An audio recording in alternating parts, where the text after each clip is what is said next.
to Stamp Staff podcast and how we can help you with virtual assistants and what virtual assistants can do for you. So on the previous episode, hopefully that you watched, we talked about inside sales agents and what a virtual assistant can do for you in setting appointments. And those are really appointment setters. Today, what we're going to be talking about is the customer service and database manager virtual assistant, which are not appointment setters at all. So what can customer service and database manager do virtually? Yeah, so like this is the position that there's no doubt 100% should all be virtual. Like you should not be taking off office space with this for it. And so what they're going to do is they'll go into your clients, inquiries, whatever else, warming up your inquiries, following up with clients that you've dealt with, past clients, current clients that are in the process of it. So whatever it is, and they're getting in your database. So can they save you one extra deal a month that would have disappeared, where it would have just fallen through the cracks? Because the salespeople are going to go after, like, understand the process. The salespeople are going to go after the low-hanging fruit. We know that. Like, they're not going to be the ones who, the longer-term prospects that are going to take 90 days, 120 days, a year.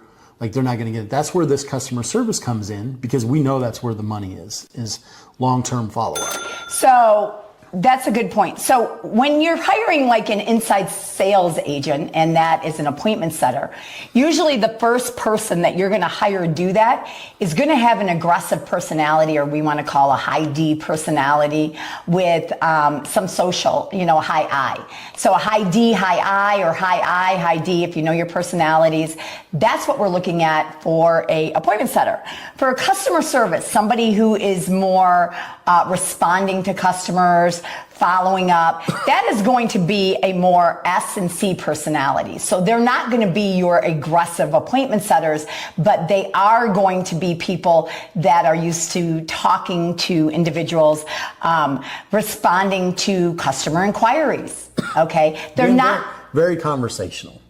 Whereas they're not a hammer. They're more of a bringing them back and forth, bringing them in, kind of getting them, as we say, warmed up. Like they're making them find out if there's a hole, where's the hole happening here in our business, so we can patch it up, as opposed to it just continuing to leak. Yeah, and they can identify customer complaints. They can pass them to the person who needs to handle the complaint. They are following up with leads in the database that haven't been followed up with for probably a very long time, if not at all.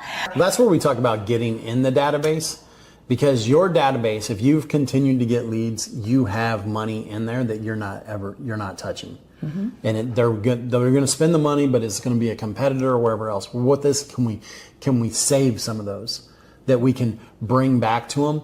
When you're only if you aren't over, or if you're not producing enough leads, this isn't going to be an issue. Mm-hmm. But as you produce more and more leads, think about it. If you can produce 100 leads a month for 12 months, that's 1,200 leads. You're not following up with 1,200 leads. Right.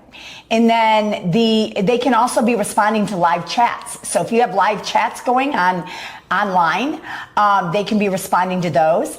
And what we find is, even if you don't have a inside sales agent making appointments, and that's you making the appointments, what we find is that you also are looking at the low-hanging fruit and aren't following up with long-term leads. So this is what they can be doing. And the great thing is these individuals, if you hire them right, also do have some detail, personality, so they can be, managing your database. So they can be also, if you are in mortgages or real estate or any industry, pretty much, they can be looking at the salesperson's notes and making sure that the salesperson is actually following up with the leads that they're supposed to be following up with, adding the correct notes and the correct follow-up systems. Yeah, exactly. I mean, if you're in an industry and you get inbound leads where it's people saying, hey, I want to do this, or I want to buy this,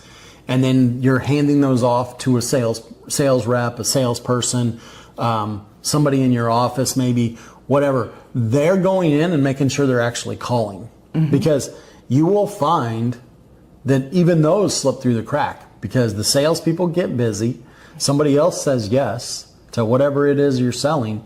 And these are just sitting there and they're like, yeah, I gave you 2 days ago somebody who wanted to buy this or wanted to sell this or whatever it is they're looking to do. They're actually, and you'll find that the sales rep hasn't done it. And if you don't have a backup to that, just that person there that the sales reps know that somebody's going to be looking at their stuff makes your sales reps better.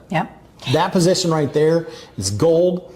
Even if they don't ever find anything, just making sure that the sales reps are more on point is worth millions. They can actually answer incoming calls because there's so many great apps and great tools that you can actually have your phones go to certain people. They can actually answer your phones. So you have live people instead of going into voicemail. So you can actually have them doing that. You can have them calling, getting feedback. So if you have appointments or if you've given them something, how's it going? How's the process going? Are you having any issues with it?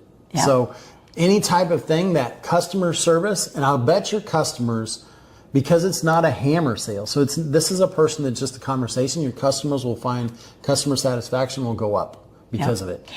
And also, like if you're in real estate, they can be calling other agents to get feedback on your listings because that doesn't happen most of the time. Because as soon as you get busy, you might have something automated that goes out and they aren't answering it. So you really need to bring back what other agents are saying about your listings, let's say, and so they can be calling and getting the feedback so you can give it to the seller. So this is a very important position that can also be doing that. Let's say you have open houses. They can call back and call and follow up. Or if you're a mortgage lender, they can call to get, because you need paperwork. Yeah, you need paperwork, plus you got to give your blood, plus you got to give your firstborn. Like now with mortgages, you've got to give everything. Well, they can call and do that for you. They can say, hey, we need your W-2s, we need your 1099s, we need your tax returns. Hey, have you filed them for this year? Then we need a copy of the extension. Do we need the profit and loss? They can call and that time, because that's really what they're doing is they're getting time for them. And then if you're a mortgage lender and they put in an application but they don't have a property, well, are you the one following up with them to see if they've found a property, that they've submitted an offer? Because what happens is you give them a pre-approval letter and then you kind of forget about it. They may have submitted 10 other offers, 3 other offers. Well, they can be calling, hey, how's your process going? Have you submitted an offer yet? Yeah, we did. To do it, we're actually hoping to be under contract in the next 24 hours. Awesome. Well, let me let the loan officer know. We can work up a new approval letter. We can start the process, get it going. To save that extra time, because as you know, a lot of loans aren't closing on time. Right. So you want to make sure that this process is sped up. Any industry can do it. Yeah. Animal hospitals, veterinarians, biggest thing. Hey, people come in, hey, my dog's sick. Hey, can we set up an appointment? How you want to do it can generate it. Every industry should be having this, and it should be virtual. The other thing is like customer service issues. So like if they're following up, for example, with a real estate agent and they're following up with the customer. So when's the last time you saw homes? Are you still planning on Are you still planning on buying a property by February? A lot of the time what that's going to do is, number one, it's going to hold the agent accountable because they are going to know that somebody's following up with them. But also they are going to say, no, I haven't heard from the agent in a month, or, no, our plans have changed and we're looking to close or to buy a property by April or May or whatever it is. But this identifies different things, and it also identifies if there's issues. And I'm just giving you an example, but this is any industry, any follow-up with any type of salesperson or customer. So that's pretty much in customer service. Let's talk about your database. So everybody should have some type of database. Yep. Okay. No matter the industry, you should have something. So, and in the database, there should be, first of all potential clients, past clients, leads. So perfect example of going into the database. So you've talked to them, your sales rep, somebody's talked to them, hey, I'm going to take some action, whether it's buy something or whatever else, in 6 months. Who's going to follow up in 6 months? Is the sales rep? Hopefully. Well, you can't count on it. Can't count on it. But if you have somebody in the database, they're going to be like, hey, you were supposed to call Susie in the 1st of June. You know. Well, what this does is if you are not real busy and don't have a lot of leads, the inside salesperson may follow up. But if you have an aggressive inside salesperson and you have a lot of leads, they are definitely not the person that loves to follow up with potential customers long term.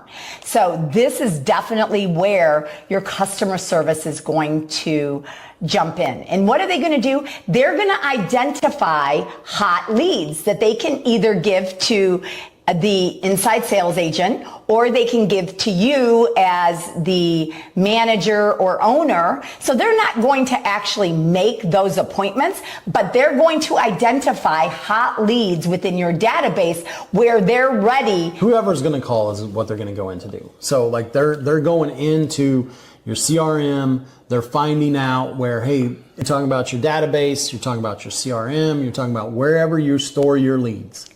They're getting in there and they're actually working them, finding out, hey, you were supposed to call them in July. You were supposed to call them in, they said they were going to buy in 3 months, or they said whatever it is, they're in there making it done. Or if you have a team that's working and so you want to check, okay, you have 2 sales reps, 14 sales reps. This sales rep said that this person was needing help with some type of financing, let's say. Database manager goes in there, hey, there's not been an update in 60 days with financing. And they're also holding your salespeople, or they can, or whoever is supposed to be making the calls in the database, or even the inside sales, and they're actually going in there to make sure that these calls are happening, to make sure that these notes are happening, to make sure that everybody in the database has some type of follow-up system. That they can also send out any type of, for example, videos. If you're making videos that need to go out to your database, follow-up videos, they can be sending those. They can be finding people, let's say, that have already worked. Now they've already worked with somebody else. Somebody else has followed up better than your team has, and now they have actually bought or gone through a different company. And they can identify those people. They can do the tracking for you. Yeah, they help you identify. So where are the leads coming from? Okay, well, in December, we got X amount of leads from Google. Well, all of a sudden this month, we're not getting as many. So if you have somebody else running your Google pay-per-click or whatever your Google services are, like they can help you identify, hey, like we've had a drop off. Like, you know, last month we got 100, this month we've got 25. And if you get quite a few leads, you really don't want to pull your inside sales agent away from doing customers, or to do customer service.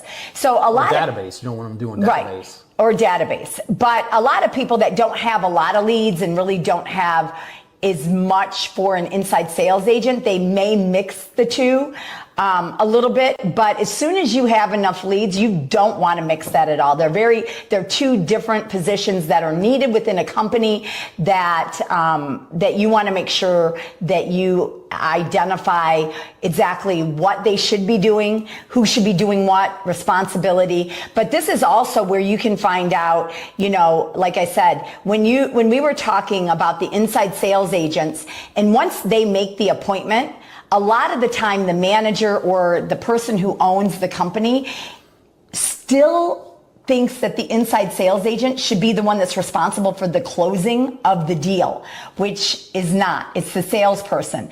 And they're really, once they've made that appointment and it's shown up, usually they're done with their part of what they're doing. They're done they've done what they're supposed to do. And now the follow-up and everything else is done by somebody else. Okay. And still the team leader wants to make them the ones who are responsible for the closings. Well, this is where a customer service person can come in and actually do some of that follow-up, making sure those notes are in there, following up to make sure somebody's working with them, and not having holes, as we would say, in your system. The customer service can really look at that. So you want to define roles, responsibilities. You want to do training with them. You want to do also scripts with them. You want them to learn how to work your database. What are your expectations? What's your follow-up? How long? Depending on it. If it's a person who is ready to buy maybe next year, or maybe they aren't ready to buy for 2 years, what kind of follow-up systems do you have for them? What should the customer service be doing? Can they be answering phones, calling back people? Can they be identifying potential issues? There is, running your database and your customer service systems can be done by this person. And I feel that it's a really important person in your company. Yeah, there's two of them. So customer service database, or you combine them to both, where they're both doing both. Like, if is that what you're saying? Mm-hmm. Yeah. So it's definitely a position that you have to have, and you really shouldn't hire locally or in-house or whatever you want to call it. It should all be done virtually. Like this position right here, 100% should be virtual. How do you monitor them and communicate? You've got it in different ways. You've got Google Chat. There's companies that you can track how they're doing it, but in terms of going in there and seeing, you can see what they're doing. The start of the day, the end of the day, you have meetings with them. You bring them in as if they're on their team. So they're going to have when you have your monthly meeting or weekly meeting or whatever it is with the salespeople, like, okay, here's what I found. We had 10 leads that needed to be followed up with that we're getting the sales reps on it. That they're helping the salespeople make more money. So that's how to sell it to your salespeople is they're helping you make more money, because salespeople are on commission. Like, this person is just here to help you in case you forget something. And with these customer service too, if you can in your state, you definitely want to be recording the calls so you can listen. That's a way that you can also hold them accountable. There's also, and we're going to, in future episodes, we are going to talk more about accountability and tracking and different tools that you can use and everything like that. But a customer service person virtually, and I like to use the customer service and the database person as one until you have enough business. So a lot of people want to use an inside salesperson first. Okay, because I do not think that you can use a part-time inside salesperson. They cannot confirm appointments. It is very challenging. So I think that your inside salesperson has to be full-time. So a lot of people, if they don't have enough leads, they may mix the inside sales with the customer service and the database person. If they're an aggressive inside salesperson, they are not going to be that detailed. So just know that when you're hiring them. But this is definitely a virtual position that is not hard to train, hold accountable, and make a big difference within your company. So hopefully you got a couple tips today on customer service and database. And on our next episode, we are going to be talking about your general administrative virtual assistant. See you then.